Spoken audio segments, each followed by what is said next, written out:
Sir, Afzal সাহেব phone দিয়েছে। Receive করো। হ্যালো, আসসালামু আলাইকুম স্যার। স্যার কোথায়? হ্যাঁ স্যার, আমার সাথেই আছে, কথা বলেন। হ্যাঁ আফজাল সাহেব। হ্যাঁ কোথায় আছেন? হ্যাঁ আমরা মিটিং এর উদ্দেশ্যে অলরেডি বের হয়ে গেছি। একটু জলদি আসেন। হ্যাঁ অফিস থেকে বের হয়ে গেছি, বেশি সময় লাগবে না। দেরি হবে না তো? আরে ভাই আপনি যে কি বলেন, না না না বেশি সময় লাগবে না, আসতেছি আসতেছি। ওই কারা ধ্বংস হয়ে যাবি, ধ্বংস, একটাও থাকবি না। লয়ে যাবো টাকা দে। হেই জাহেন তিকা থাপড়ে দাঁত চালাই দেবো। যাও যাও। সব ধ্বংস হয়ে যাবো। গাছ খাবি? খা খা খা, গাছ খা, গাছ খা, খা খা খা, গাছ খা। এই চলো। যা যা যা, ধ্বংস হয়ে যাবি গা। বাঁচবি না, আমি বিটলা পাগল, আমারও বিষাক্তে, কারো বাসন নাই। যা যা।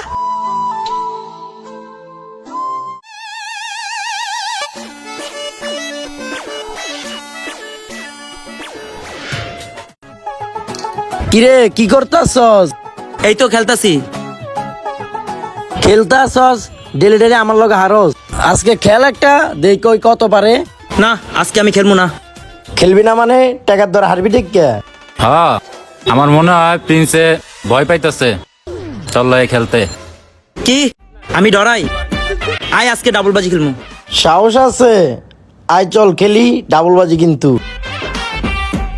আয় এই সর, আয়।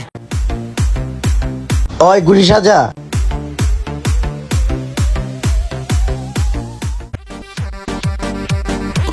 ইয়েস।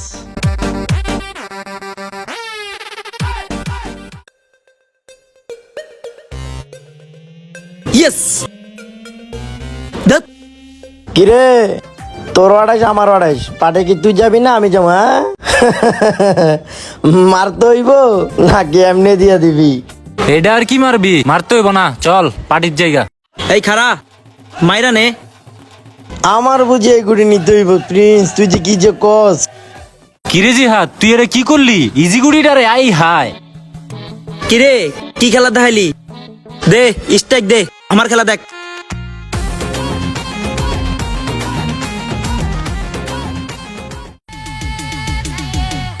ইয়েস। কিরে জিহাদ হাইরা গেলি গা দীর্ঘ 1 মাস পর, কে হারলি? চল পার্টিতে চল। আমার কাছে টাকা নাই, কোন আমি টাকা লই আইতেছি, তোরা থাক। আবি তো নাকি? আচ্ছা ঠিক আছে যা।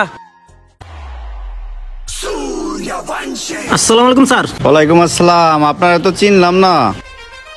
স্যার আমার চিনার আপনার দরকার নাই তো, আমি আপনার অনেক দিন ধরে খুঁজতাছি। আমারে খুঁজতে আছেন? কি কাজের জন্য খুঁজতে আছেন?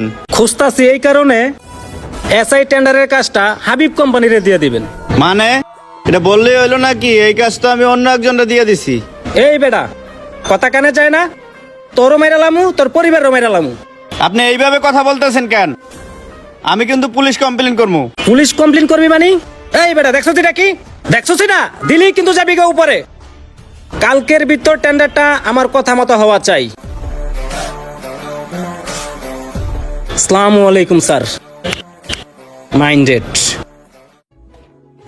স্যার, আমাদের একটা দুঃসংবাদ আছে। দুঃসংবাদ? কিসের দুঃসংবাদ? স্যার, আমরা যে এই সব ইনভেস্ট করছিলাম আমাদের শিপমেন্টের উপর, আমাদের শিপমেন্টও রেডি হয়ে গেছে, কিন্তু প্রজেক্টটা তারা ক্যান্সেল করে দিয়েছে স্যার। আর এই শিপমেন্টের প্রোডাক্ট অন্য কোনো কোম্পানিতে চলবেও না। কিন্তু স্যার আমাদের কোম্পানি রাস্তায় নেমে যাবে স্যার। হোয়াট? এগুলো তুমি কি বললা? আমি এত কিচ্ছু জানি না। সমস্ত বায়ারদেরকে ফোন করো, আমাদের মালের শিপমেন্ট হওয়া চাই। আমি কিচ্ছু বুঝি না, না হয় আমি রাস্তায় বসে যাব। আচ্ছা ঠিক আছে স্যার, আমি আমার সমস্ত চেষ্টা করতেছি। যাও। আসসালামু আলাইকুম স্যার। ওয়ালাইকুম সালাম। এত বছর যাব সততার সহিত ব্যবসা করলাম, কাউকে তো ঠকানোর চিন্তা কোনোদিনই করি নাই। ড্যাড আসবো? আসো। হ্যাঁ বলো, কি বলবা? ড্যাড আমার কিছু টাকা লাগবে। কত টাকা? এই 40-50 হাজার হলে হবে। না এত টাকা দিতে পারবো না, আমার কাছে টাকা নেই। কেন?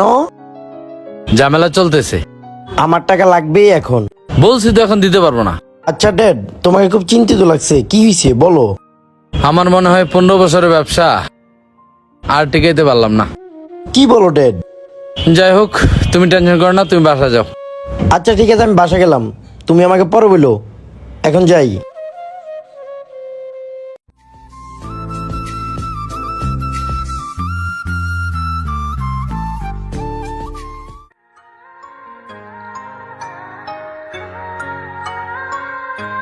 আমাদের শেষ সম্বল বাড়িটুকু আজকে বিক্রি করতে হইলো রে। হায় রে কপাল, 15 বছর ব্যবসার জীবনে আজকে এই দিনটা দেখতে হবে, কোনোদিন চিন্তাও করি না রে বাবা। আব্বু, হঠাৎ করে তোমার কি হইলো? আমাদের সবকিছু শেষ হয়ে গেল। তোমার কি এমন কোনো ঘটনা মনে পড়ে? তুমি কি কারোর সাথে কিছু করছো? তোমার কি শত্রুপুত্র আছে নাকি? না রে বাবা, আমার জানা মতো আমার কোনো শত্রু নাই। ব্যবসা করছি নিষ্ঠার সাথে, আমি কোনোদিন কারোর ক্ষতি করছি তার মনে পড়ে না রে বাবা। তো একটা ঘটনা আমার মনে পড়ে, বেশ কিছুদিন আগে একটা পাগল আমার অভিশাপ দিছিল। পাগল? পাগলটা দেখতে কেমন? দেখতে শুনতে কালা মতন, লাল একটা গেঞ্জি পরে, মুখে ঘাস চাবায়। ওই বলছিল তুই একদিন ধ্বংস হয়ে যাবি। জানি না ওর অভিশাপটা কাজে লাগছে কিনা রে বাবা। এরকম একটা পাগলের সাথে তো আমারও দেখা হয়েছিল। দেয়া হয়েছিল মানে? তারপর কি হয়েছিল? আমি চা খেতেছিলাম আমার বন্ধুর সাথে। এই নে। কিরে, কি অবস্থা? এই তো আছি। কি কস? ভালো। কিরে, এই এটা নিছিস কেন পাগলের বাচ্চা? চা খাই চা, তুই খাবি খা, আমার রুটি কিনে দে না। যা এখান থেকে, এক পাগলের বাচ্চা। তুই গাছ খা খা। এই বেটা, যাইন থেকে, পাগল ছাগল কোথাকার। আমার চিনস না, আমি বিটলা পাগল। গাছ খাই, রুটি খাই, চা খাই, আমার রুটি কিনে দে না বেটা, দে। ওই পাগল, এনতে ভাগ। তুই আমারে ধাক্কা দিছ, ধ্বংস হয়ে যাবি, ধ্বংস। সব শেষ, সব শেষ। তুই বিটলা পাগল না? তোর বিটলে আমি বাইর করতেছি, দে। কিরে জিহাদ, এটা তুই কি করলি? পাগলের মুখে চা মারলি তুই? ঠিকই আছে, অগমতন বন্ড পাগল রে, এরকম করা উচিত। আমি বিটলা পাগল, তুই আমার মুখে চা মারছস, ধ্বংস হয়ে যাবি, ধ্বংস হয়ে যাবি। তুই এখন এখান থেকে যাবি? আমার অভিশাপ কোনোটা বিফলে যায় না, মনে রাখিস। যাইন থেকে, যা। জানতে ধ্বংস হয়ে যাবি, ধ্বংস, সব ধ্বংস হইব, তুই ধ্বংস হবি। মাপ নাই, মাপ নাই, বিপটার মতো মাপ করো না, ধ্বংস হয়ে যাবি, সব ধ্বংস। যাক, এত চিন্তা করে লাভ নেই বাবা। যা কিছু ঘটে আল্লাহর ইশারাতে ঘটে, এত চিন্তা করে লাভ নেই। চল। আমরা নানান সময় পাগল থেকে শুরু করে রিক্সাওয়ালা, ভ্যানওয়ালা, সিএনজিওয়ালা, এমনকি সাধারণ মানুষ থেকে শুরু করে সবজিওয়ালা পর্যন্ত অনেকের সাথে কারণে অকারণে অনেক সময় দুর্ব্যবহার করে থাকি। অথচ এরাই আমাদেরকে প্রতিনিয়ত সেবা দিয়ে যাচ্ছে, কিন্তু তাদের মনের কষ্টটুকুই একসময় আমাদের অভিশাপের কারণ হয়ে দাঁড়ায়। তাই আসুন আমরা খারাপ ব্যবহার থেকে বিরত থাকি।